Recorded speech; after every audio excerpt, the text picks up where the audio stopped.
बिस्मिल्लाहिर्रहमानिर्रहीम। अस्सलाम वालेकुम नाज़रीन, गुलिस्तान की लाइव नशियात लेकर मैं आपका मेज़बान आपकी खिदमत में हाजिर। नाज़रीन, बात हम करेंगे अभी की लाइव नशियात में जम्मू कश्मीर की सियासत के हवाले से, क्योंकि कोविड के हवाले से हम बार बार बात करें, मगर अभी हम ये कह सकते हैं कि कोविड का अगर यहाँ पे पारा गर्म है, उसके साथ साथ सियासत का भी पारा बहुत ज़्यादा गर्म है। जहाँ अल्ताफ़ बुखारी की अपनी पार्टी को लेकर रविंदर रैना का जो स्टेटमेंट आया है, उस हवाले से बात करेंगे कि किस तरह का वो स्टेटमेंट उन्होंने दिया है। क्या अल्ताफ़ बुखारी ने जिस तरह के इकदाम उठाए, जो बातें उन्होंने कही, वो कहाँ किस लहजे में कही, क्या कुछ मिलने वाला है उनको, इस सब पे बात होगी। और मेरे साथ बात करने के लिए मेरे सीनियर साथी है, जम्मू कश्मीर की कह सकते हैं आवाज़ जो है, सनम एजाज हमारे साथ है। सनम जी, मेरी लाइव न्यूज़ में आपका शुक्रिया।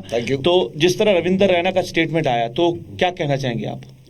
मैं कहूँगा खिसियानी बिल्ली खंबा नोचे। अच्छा, इसका मतलब क्या है? ये मुहावरा है जी, कि जिसकी जो कुछ नहीं कर सके, बाद में वो दीवार पे हाथ पांव मारता रहता है। और रविंदर रैना के बयान को आप अगर कहें, पहले हम थोड़ा सा मैं आपको रविंदर रैना का बताता चलूँ। नाकाम तरीन शख्सियत रविंदर रैना, जिंदगी की लाइफ में मैं उसको बहुत करीब से जानता हूँ, क्योंकि वो कभी कभी हमारे मीडिया में भी उसने टांग अड़ाई थी। वो जम्मू के रहने वाले हैं, और सबसे इम्पोर्टेंट ये है कि वो जब जिंदगी में आगे बढ़ना शुरू हुए तो वो एसपीओ भी भर्ती हुए, नेवी में भी चले गए, लेकिन वहाँ पे भी जब मेहनत करनी पड़ी तो वहाँ पे भी कामयाब नहीं हुए, छोड़ के आ गए।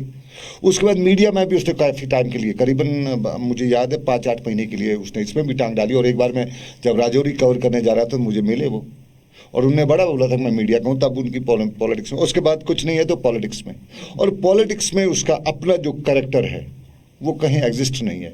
जीते भी हैं तो मोदी जी की मेहरबानी से, तब एक वेव थी मोदी जी की, तो तब ये जीते। अगर करेक्टर होता उसका पॉलिटिक्स में, तो पिछली बार जो पंचायती इंतखाबात हुए तो रविंद्र रैना अपनी पंचायत ही जीत लेता। वहाँ उसकी पंचायत में कोई नहीं है।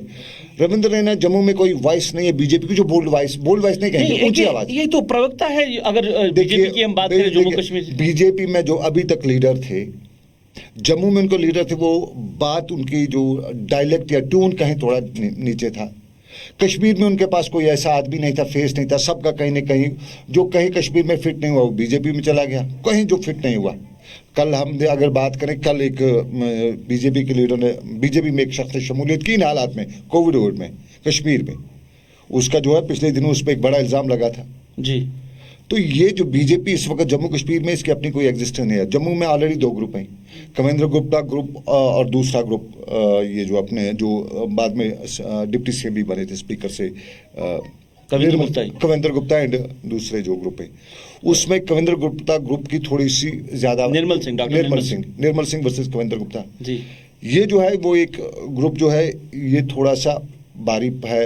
कविंद्र गुप्ता का ग्रुप थोड़ा सा भारी है जम्मू में, किस वजह से कि इस तरह के लोग जिनको पता नहीं है। अगर जम्मू कश्मीर में कल इसने जो बताया, आप मीडिया में बात पहले मैं कविंद्र इसकी बात करूं, ये मीडिया में कल बात करें जी, क्या वो बात करने का तरीका है? बुखारी बोलना, कांगड़ी बोलना, इस तरह का। वो स्टेट प्रेसिडेंट है किसी पार्टी का, बीजेपी नेशनल पार्टी जो इस वक्त हिंदुस्तान की 1 अरब 30 करोड़ लोगों पे सरकार करी है, उसकी एक स्टेट का प्रेसिडेंट इस तरह के अल्फाज इस्तेमाल करता है। और डोगरी में कह रहा था, मुझे डोगरी पूरी तरह समझ आती है।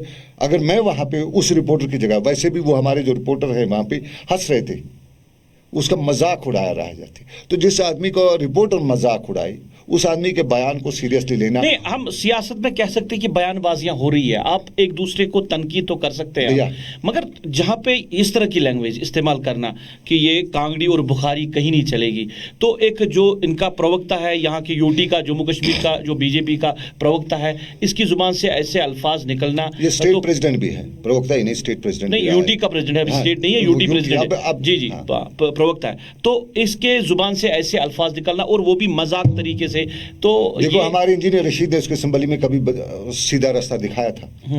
अब वो बदकिस्मती है बीजेपी की भी और जम्मू कश्मीर के लोगों की कि इसको और कोई ऐसा नहीं पड़ा अभी तक। इसको कोई पढ़ेगा तो इसको बताएगा क्या होता है। इसने कल जो लैंग्वेज इस्तेमाल की, मुझे इसके नहीं है बयान देना, सरकार बनती है यहाँ पे नहीं बनती है, लेकिन एक स्टेट का बीजेपी जो है, एक मुल्क में सबसे बड़ी पार्टी, उसका एक स्टेट का, पहली स्टेट जो थी उसका प्रेसिडेंट और आज यूटी का प्रेसिडेंट जो अल्फाज इस्तेमाल कर रहे हैं, वो किसी पॉलिटिशियन नहीं, कि दुनिया की कोई भी शख्स इस्तेमाल नहीं करिए। कांगड़ी, बुखारी साहब, अल्ताफ बुखारी साहब रेस्पेक्टेबल हैं, जम्मू कश्मीर के सिटीजन हैं, जम्मू कश्मीर की जानी मानी शख्सियत है। और शख्सियत ही नहीं, जितने वो सैलरी अपने एम्प्लॉयज़ को देते होगा, 2 ही एम्प्लॉयज़ को देते, इसकी टोटल वो होगी, इनकम होगी इसकी। और ये आदमी नाशाइस्ता अल्फाज इस्तेमाल करता है। बीजेपी को चाहिए कि कल जो उसने स्टेटमेंट दिया है, जिस तरह से दिया उस पर जरूर, और अब रही उसकी, आप कहते हैं सरकार की बात, उसने बताया सरकार नहीं बनी है, उसको कौन सीरियसली लेता है? मैं यही चीज, हम जैसे आम जैसे लोग उसको सीरियसली नहीं लेते, हम जर्नलिस्ट उसको सीरियसली नहीं लेते। बीजेपी में ऊपर जो लोग बैठे हैं उनको नहीं पता है कि इसकी क्रेडिबिलिटी क्या है, इसको क्या सीरियसली। मैं यही जानना चाह रहा था आपसे कि जहां हम सरकारों की बात करें, चाहे पहले पीडीपी और बीजेपी की सरकार बनी, तब भी यहाँ के जो जम्मू कश्मीर के लोग थे उन्होंने कुछ मुखालफत की थी। कुछ ने कहा था कि हमें चीफ मिनिस्ट्री बराबर चाहिए 3 साल के लिए भी। मगर सरकार, जब मरकजी सरकार ने फैसला लिया तो सरकार बनी, चीफ मिनिस्टर पीडीपी का बना। तो क्या अल्ताफ बुखारी के हवाले से बात करना चाहता हूं, क्या आपको लग रहा है कि मरकज में अल्ताफ बुखारी के उस तरह के रिलेशन से कि कोई भी फैसला आ सकता है अल्ताफ बुखारी के हक में? फर्स्ट ऑफ ऑल मैं आपको पहले इसकी बात बताऊं, इसकी क्रेडिबिलिटी की बात बताऊं। जब जम्मू कश्मीर में पीडीपी और बीजेपी की सरकार थी, आपको याद होगा, सरकार गिरने से 2 दिन पहले इससे पूछा गया था जम्मू में कि सरकार में क्या, इसने कहा था 6 साल चलेंगे, आगे भी चलेंगे। हाँ। अगर ये, इसने यही बयान दिया था, लेकिन दूसरे दिन ही इसको पता भी नहीं चला और राम माधव ने प्रेस कॉन्फ्रेंस करके जम्मू कश्मीर, इसकी अपनी क्रेडिबिलिटी कहीं है नहीं। अब ये वो चिल्लाता है और चिल्लाने से लोगों में रहना चाहता है। मैं दावे के साथ कहता हूं, अगर हालात ऐसे रहे, जम्मू में बीजेपी का जो सिचुएशन इस वक्त है, जो इस वक्त बीजेपी की सिचुएशन है, उसमें वो कश्मीर में पीडीपी से भी आगे गए। अब लेकिन सरकार है और सरकार में बीजेपी भी हिस्सेदार है, तो कुछ ना कुछ लोग आते जाते हैं, वरना ये सरकार में नहीं होता। आज इसको कोई पूछने वाला नहीं होता। अगर बीजेपी की सरकार इस वक्त मुल्क में नहीं होती, इसको कोई पूछने वाला नहीं होता। रविंद्र, अब रही आपकी बात की क्या कोई शे है अल्ताफ बुखारी की। आज फ्राइडे है, वेडनेसडे की शाम को दिल्ली में होम सेक्रेटरी की बात होती है, मीटिंग होती है, अमित शाह की मीटिंग होती है, ये शाम को होती है। उसमें अमित शाह भी होते हैं, यूनियन होम सेक्रेटरी भी होते हैं, अजीत डोभाल भी होते हैं, और वहाँ 10 मिनट के लिए अल्ताफ बुखारी भी होते हैं। 10 मिनट, ज़्यादा नहीं, मीटिंग से पहले 10 मिनट अल्ताफ बुखारी भी वहाँ होते हैं।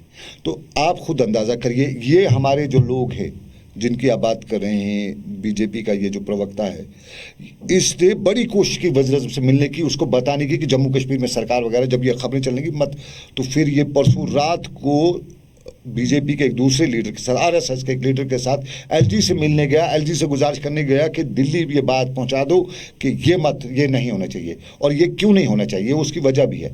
उसकी वजह ये है कि बीजेपी और आरएसएस दोनों की एक पॉलिसी है जम्मू कश्मीर में अपनी तरह की पॉलिसीज ग्राउंड पे इम्प्लीमेंट करने की, और इनको पता है कि अगर यहाँ पे पॉलिटिकल सरकार बनती है, चाहे वो कश्मीर का बनता है, जम्मू का बनता है, जिस जगह का बनता है, तो ये जो इनका एजेंडा है वो एजेंडा इम्प्लीमेंट नहीं हो पाएगा। ये यहाँ की कुछ लोग कहते हैं डेमोग्राफिक, आरएसएस का मंसूबा है कि कश्मीर की डेमोग्राफिक चेंज करें, कुछ लोगों का मंसूबा है कि बाकी चीज़ें करें, ये आरएसएस का मंसूबा है। तो ये बंदा जो है ये आरएसएस में चला गया, क्योंकि जब इसको कोई जगह नहीं मिली तो आरएसएस में चला गया। और ये फंडामेंटलिज्म में हर किसी को जगह मिलती है, जो भी फंडामेंटल की बात करें उन जमात में हर किसी को जगह मिलती है, तो इसको भी वहाँ पर जगह मिली। तो ये जो है परसों वज़ीर-ए-आज़म से इसने बड़ी कोशिश की थी एज ए यूटी प्रेसिडेंट में बात करूँ, लेकिन इसकी उससे बात नहीं हो पाई, उन्होंने इसको टाइम नहीं दिया। फिर ये एलजी के पास रात 11 बजे जाता है वहाँ पे कि बस सर जी आप हमारी बात दिल्ली पहुँचा दो। अगर इसको पता होता कश्मीर में पॉलिटिक्स, जम्मू कश्मीर में, जब मैं कश्मीर की बात करूँ दैट मीन्स जम्मू कश्मीर, पहले लद्दाख भी हुआ करता था लेकिन अब लद्दाख अलग से है। इस वक्त में जब कश्मीर का लफ्ज़ यूज़ करूँ तो उसका मतलब है वो जम्मू कश्मीर है। जम्मू कश्मीर में इस वक्त बीजेपी में इनको किसी को पता नहीं है। अशोक कोल एक आरएसएस के हैं, यहाँ पे बीजेपी के हैं, वो जनरल सेक्रेटरी हैं, लेकिन वो आरएसएस के डीप रूटेड, उनको थोड़ी बहुत नॉलेज है और वो बड़ी तकदो में इस वक्त कि ये नहीं होना चाहिए। अशोक कोल सबसे ज़्यादा इस वक्त तकदो में है कि ये नहीं होना चाहिए। बाकी बीजेपी में कश्मीर, जम्मू कश्मीर के लोगों को यहाँ जो कुछ भी फैसला होना है वो मोदी जी को करना है, अमित शाह को करना है, और उसके साथ साथ national security adviser Ajit Doval है जो कश्मीर पॉलिसी देखते हैं, उसको करना है। राम माधव को बनक मिलती है, राम माधव को कहीं कहीं बनक मिलती है, राम माधव बता देते हैं फिर थोड़ा सा। इस तरह राम माधव, अब मुझे आप इस कश्मीर पे सरकार नहीं बन गया, ईद से 2 दिन कबल क्या बताया राम माधव ने, उसने इससे पूछा कि हम जम्मू कश्मीर में पॉलिटिकल एक्टिविटी शुरू करें। वो किस तरह की पॉलिटिकल एक्टिविटीज़ करें, क्या वो पंचायती इंतखाबात यहाँ पे करें, क्या यहाँ पे असम्बली इंतखाबात करें। पॉलिटिकल एक्टिविटीज़ मीन्स कुछ होने जा रहा है। और उसमें हर कोई अपने अपने तरीके से, तो इसके बयान को नहीं, सीरियसली ना लिया जाए तो बहुत तो बेहतर चलिए होगा। इसको सीरियसली ना लेते हुए जो अपनी पार्टी है, जिस तरह की अभी जो अफवाहें चल रही है, कुछ लोग कह रहे हैं कि ऑन कॉर्ड्स है, जी। कुछ न कुछ तो मिलने वाला है, तो हम ये भी कह सकते हैं कि अपनी पार्टी के हवाले से गाँव अभी बसा नहीं तो लुटेरे पहले ही आ गए, जी, जिस वो तरह रविंद्र रैना का की बात स्टेटमेंट है। आया।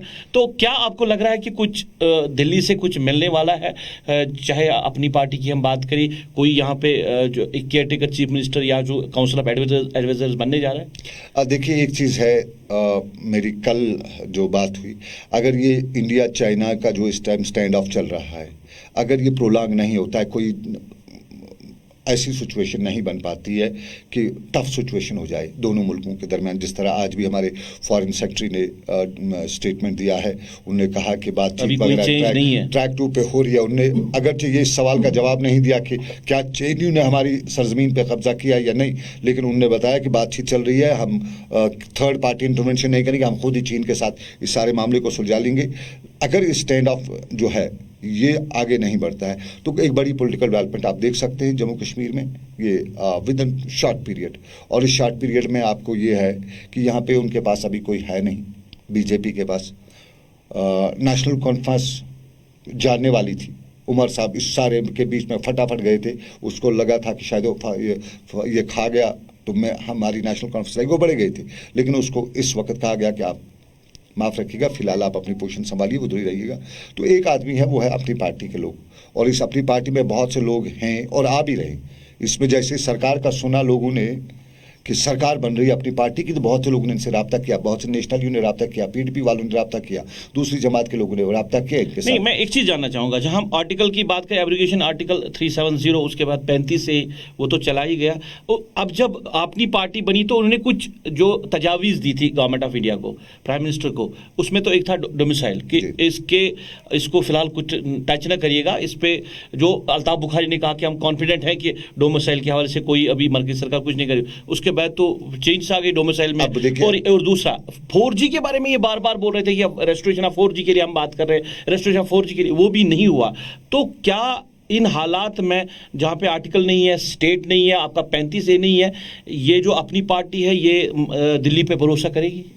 देखिए, भरोसा करे या ना करे, लेकिन मेरी जो इन लोगों से बात हुई है, चाहे वो अल्ताफ बुखारी के क्लोज लेफ्ट राइट वगैरह हैं, उनका भी यही मानना है कि इस वक्त कश्मीर को एक राहत की ज़रूरत है। राहत इन द सेंस के इस वक्त यहाँ पे जिसकी जो मर्जी है वो करता है ब्यूरोक्रेसी में, जो कानून बनाना है जिस तरह से बनाना है, तो कहीं ना कहीं उसको क्रॉस चेक करने के लिए उनको पता है कि हमारी कितनी पहुँच है, हमारी दौड़ कितनी है, हमारी छलांग कितनी आगे जा सकती है। दे नो इट, पूरी तरह उनको पता है कि हम कहाँ पे फिट हैं, हमारी कद कितना है, वो ये सब जानते हैं। लेकिन उनका यही मानना है कि इस वक्त जिस तरह उनका एक मिसाल ये भी है कि 90s में यहाँ इलेक्शन में लोगों ने बायकाट किया, तो फिर कुछ और भी बीच में निकल के आ गए, कभी यहाँ इखवानी भी राज करने लगे।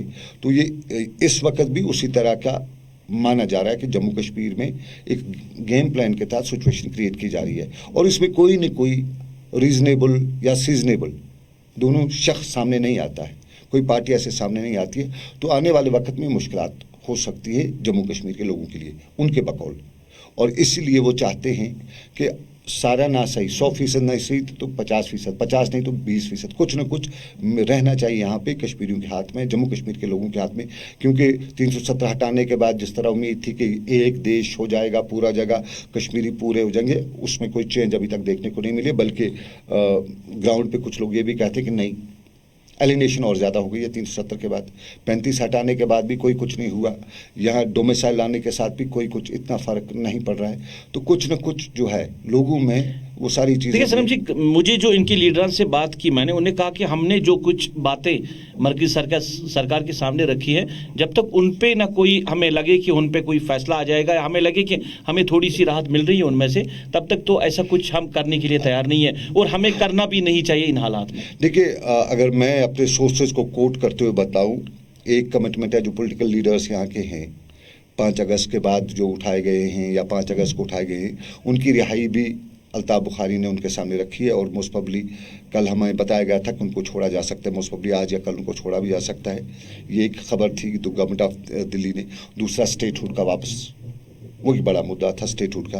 गवर्नमेंट ऑफ इंडिया जो हमारे सोर्स से बता रही है कि उसके लिए भी तैयार हो चुकी है स्टेटहुड यहाँ पे वापस देने के लिए, और उसके साथ कुछ और जो है पॉइंट्स वगैरह, छोटे छोटे पॉइंट्स, यूँ समझ लीजिए कुछ राहत जो है, और इस राहत के इंडिकेशन आपको परसों से मिलना भी शुरू हुए। सरकार बनने के इंडिकेशन जो होते हैं वो भी मिलना शुरू हो चुके हैं। ये सरकार बन रही है कि काउंसिल ऑफ एडवाइजर्स बन रहे हैं, समझ नहीं आ रहा है। नहीं, मेरे जो इनपुट्स हैं तरमीम पॉलिटिकल ग्राउंड्स पे, जो आप कहते हैं कि रिऑर्गनाइजेशन एक्ट वगैरह जो है, एक्ट बनाने वाले हमारे एलजी साहब हैं, हमारी स्टेट के लोग हैं। ये कहीं किसी और कंट्री से बन के नहीं आना है, किसी और पार्लियामेंट से, यहाँ की पार्लियामेंट इसके लिए बिठानी नहीं है। तो एक्ट्स वगैरह सरकार के वगैरह सब कुछ विद इन द कॉन्स्टिट्यूशन, और जब मोदी जी की सरकार है तो कुछ भी मुमकिन है। यू डोंट, उस चीज़ के लिए आप ये मत करिएगा, उनको बनाना होगा तो कुछ भी बना सकते हैं। तो यहाँ अब ये है कि क्या एडवाइजरी काउंसिल बनेगी या सब चीफ मिनिस्टर बनेगा, काउंसिल ऑफ मिनिस्टर्स बनेगी। तो हमारे पास जो इनपुट्स हैं कि जिस तरह दिल्ली में जो सरकार है उसी तरह की यहाँ पे भी बन सकती है अगर दिल्ली चाहे। और यहाँ के लोग जो है, जो लोग इस चीज़ में मीडिएट कर रहे हैं, वो लोग उससे कम पे इस वक्त तैयार नहीं है। सरम जी, दो चीज़ें मेरे जहन में आ रहे हैं, दो सवालात मेरे जहन में। एक तो ये कि जहाँ यहाँ की पॉलिटिकल लीडरशिप अभी बंद कह सकते हैं, जहाँ पीडीपी सरपरस्त साला बंद है, बाकी लीडर्स शाह फैसल बंद है, वहाँ पे इस तरह का कदम उठाना, एक तो ये। दूसरा कि जहां आपको अभी स्टेटहुड वापस नहीं मिला, और अल्ताफ बुखारी ने बार बार कहा कि मरकजी सरकार को चाहिए, गवर्नमेंट कि वो यहाँ पे इलेक्शन करे, क्या अपनी पार्टी स्टेटहुड के बगैर भी इलेक्शन में हिस्सा ले सकती है?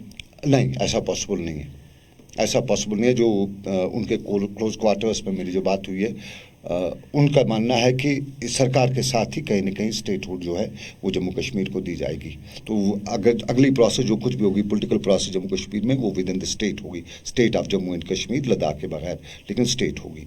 नाज़रीन, एक चीज़ ज़रूर यहाँ पे हुआ कि जहाँ कोविड की वजह से लोग परेशान थे, वहाँ जब ये स्टेटमेंट सामने आया कि यहाँ सरकार बन सकती है, जो एडवाइजर्स की काउंसिल बन सकती है, तो लोगों का वो जो कोविड की वजह से थोड़ा वो टेंशन था वो थोड़ा कम हो गया। और यहाँ पे अब ये जो है सियासी गहमा गहमी है, इसमें लोगों ने अब इंटरेस्ट लेना शुरू किया, बातें हो रही है इसके हवाले से। चाइना का टेंशन भी कम हो गया जी, वह ईज हो गया, वहाँ से कहाँ से, कोविड की वजह से ईज हो गया। सरम जी, एक और मामला अभी सामने आया डिलिमिटेशन के हवाले से। डिलिमिटेशन होने जा रही है, तो जो यहाँ के पार्लियामेंट मेंबर्स है, फारूक अब्दुल्ला, जस्टिस हसनैन मसूदी और मोहम्मद अकबर लोन है, और जम्मू के जो है डॉक्टर जितेंद्र सिंह के बाकी, उनको इस कमेटी में रखा गया है, जो फॉर्म बनाया गया उसमें रखा गया है। मतलब नेशनल कॉन्फ्रेंस को अब मरकजी सरकार ने इन्वॉल्व किया है। क्या नेशनल कॉन्फ्रेंस एक्सेप्ट करेगी इसको, वो इस जो डिलिमिटेशन प्रोसेस है इसका हिस्सा बन सकती है? अब अगर नेशनल कॉन्फ्रेंस एक्सेप्ट करती है तो ये इस कौम की और नेशनल कॉन्फ्रेंस की बड़ी बदकिस्मती होगी, क्योंकि इससे साफ जाहिर हो गया कि नेशनल कॉन्फ्रेंस को क्या चाहिए। फिर उन्हें कश्मीर के लेटर कभी कहते थे कि चोन इज़्ज़त में ओन इज़्ज़त रहत सतत, ये नारा जो दे रहे थे, ये सब वो अब तक खोखले नारे थे, सब वो हम कह सकते हैं। अगर वो इस तरह के इक़दाम में हिस्सा लेती है, अगर मेरी मोहम्मद अकबर लोन से बात हुई है तो उनके तेवर बड़े तेज़ थे, शायद मुझे नहीं लगता जिस तरीके से उनका, मुझे नहीं लगता है। और नेशनल कॉन्फ्रेंस में इस सारी चीज़ों को लेके शुरुआत भी हो चुकी है, क्रैक्स की शुरुआत हो चुकी है। अब अगर देखिए क्रैक्स में परसों एक स्टेटमेंट आता है नेशनल कॉन्फ्रेंस के एक बड़े लीडर का, वो अपने उमर अब्दुल्ला के बहुत क्लोज है, तनवीर सादिक, वो स्टेटमेंट देते हैं और उसमें 3G रेस्टोरेशन की बात करते हैं। वो पार्टी जो कभी यहाँ पे 370 को इन टोटल रेस्टोर कराने की बात करती है, वो 370 की बात के बजाय 3G की बात करती है। उमर अब्दुल्ला जब रिलीज़ हुए उसके बाद उसने कोई स्टेटमेंट नहीं दिया है। फारूक अब्दुल्ला जब रिलीज़ हुए, और जिस दिन हम लोग, जब मैंने भी सवाल उनसे पूछा था कि आपका क्या रेट है, तो उसने कहा वक्त आने पे बताएंगे। वो इसमें कोई स्टेटमेंट नहीं देते हैं और इन बड़े मुद्दों पर वो स्टेटमेंट नहीं देके बल्कि वो डिलिमिटेशन का हिस्सेदार बनते हैं। तो ये कश्मीरियों के लिए, नेशनल कॉन्फ्रेंस के लिए बड़ी बदकिस्मती होगी, क्योंकि उसमें से सर उठाने लग गए हैं। नहीं, इसमें एक चीज़ है डिलिमिटेशन में, एक चीज़ है कि जिस तरह जम्मू में कहा जा रहा था डिलिमिटेशन होगी, 4 सीटें बढ़ाई जा रही, अब अल्ताफ बुखारी जो अपनी पार्टी ये कह रही कि नहीं, हमने उनको कन्विंस किया कि यहाँ पे भी कश्मीर में डिलिमिटेशन हो, यहाँ पे भी 2-3 सीटें बढ़े। डिलिमिटेशन पूरी स्टेट में होगी, हाँ, डिलिमिटेशन एक जगह पे दोनों जगह, कश्मीर में भी और जम्मू में भी। ये नेशनल कॉन्फ्रेंस के लिए कितना मुश्किल ये फैसला है, क्योंकि जहां इन्होंने पहले मुखालफत की थी डिलिमिटेशन की, तो अभी अगर ये मतलब बॉल जो है इनके गोल पोस्ट में है, इनके पाले में रखी गई है गेंद, तो क्या करना होगा नेशनल कॉन्फ्रेंस को अपने आप? नेशनल कॉन्फ्रेंस को टोटली हम कह सकते हैं, उसके सारा सब कुछ कोड भी लिया गया है, सब उसको एक अंडरवेयर पहना हुआ है नेशनल कॉन्फ्रेंस ने। 370 वालों का कोड भी लिया गया है, उनका सब कुछ, सर का टोपी भी उतारी गई है, अब बची एक अंडरवेयर। उस अंडरवियर को लगा के वो अब बात करेंगे बाहर मार्केट में जाने की, तो ये शोभा नहीं देता है नेशनल कॉन्फ्रेंस के लिए। नेशनल कॉन्फ्रेंस एक ऑर्गेनाइजेशन है, एक तंजीम है, एक तहरीक है, एक तहरीक है। वो तहरीक अब इन मुद्दों पे बात करेगी, उनके लिए ये अच्छा नहीं है। उनको बात बड़े इश्यूज पे करनी है। यहाँ फारूक अब्दुल्ला को, उमर अब्दुल्ला को जो नेशनल लेवल के स्टैचर की बात है वो करनी है। ममता बनर्जी एक लड़की, एक खातून है, उसने पूरी अपने बंगाल के लिए पूरे मुल्क में हल्ला मचा रखा है। और ये लोग जो हमारे लीडरान हैं, जम्मू कश्मीर के लोग, ये लीडरान, ये अपनी बात रखने के बजाय खामोशी इख्तियार कर रखी है। और अब अगर बात करते हैं तो 4G की बात करते हैं, जो तो आपकी और मेरा काम है, वो हम लोगों का काम है। 4G रेस्टोर करे जी, हमारे बच्चे नहीं पढ़ पाते। 4G रेस्टोरेशन की अगर ये लोग बात करते हैं तो ये तहरीक के लिए, इस नेशनल कॉन्फ्रेंस जैसी तंजीम के लिए बहुत ही नामुनासिब सी बात होगी। ये अगर डिलिमिटेशन की बात करते तो नामुनासिब होगी। ये अगर ट्रांसफर्स की बात करते हैं कि DC उधर ट्रांसफ़र करिए ये उसको, तो फिर ये नामुनासिब सी बात होगी लोगों के लिए। चलिए नाज़रीन, लाइव नशरियात के जरिए आप तक ये मुद्दे पर बात करना जरूरी था, क्योंकि जहां अपनी पार्टी के लोग कुछ और, जो ये भी कह सकते हैं कि उन्होंने अपनी तरफ से कहा कि हमें कोई ऑफर नहीं मिला है और हम कोई ऑफर अभी एक्सेप्ट करने के लिए तैयार नहीं है जब तक माहौल साजगार ना बने। ये जो अपनी पार्टी के लोग हैं जिनसे हमने बात की, मगर जिस तरह माहौल बना, रविंद्र रैना का जो स्टेटमेंट आया उससे ऐसा लग रहा था कि रविंद्र रैना का ये कहना था कि जम्मू कश्मीर के जो हिस्से में कुछ आने वाला नहीं है, क्योंकि उन्होंने बार बार जो टेबल थपथपा के बोला कि डोगरा चीफ मिनिस्टर तो जरूर बनेगा। तो इस पे आने वाले वक्त में बात होगी और इलेक्शन के बाद ही फैसला होगा कि क्या डोगरा चीफ मिनिस्टर बन सकता है या कश्मीर का, तो ये तो लोगों पे डिपेंड करता है। मगर जरूर हमने ये बात आप तक पहुंचाई है कि नेशनल कॉन्फ्रेंस के लिए डिलिमिटेशन का हिस्सा बनना कितना मुश्किल है, जिस तरह सलम जी ने बताया। सलम जी, लाइव नशरियात में जुड़ने के लिए आपका शुक्रिया। और नाजरीन, जो लोग हमारे साथ ये लाइव नशरियात आप तक पहुंचा रहे थे, ऑनलाइन एडिटर है साहिल भट्ट, समीर वानी, आबिद कादिर और बाकी सारे लोग, और हमारे जो ब्यूरो हेड यहाँ के हैं हिलाल हांजुरी, इन्होंने भी लाइव नशरियात को आप तक पहुंचाया। इनका भी शुक्रिया कि इन्होंने मेरा साथ दिया लाइव नशरियात में आप तक पहुंचाने के लिए। नाजरीन, आप अपना ख्याल रखें और हमें दुआओं में याद रखें।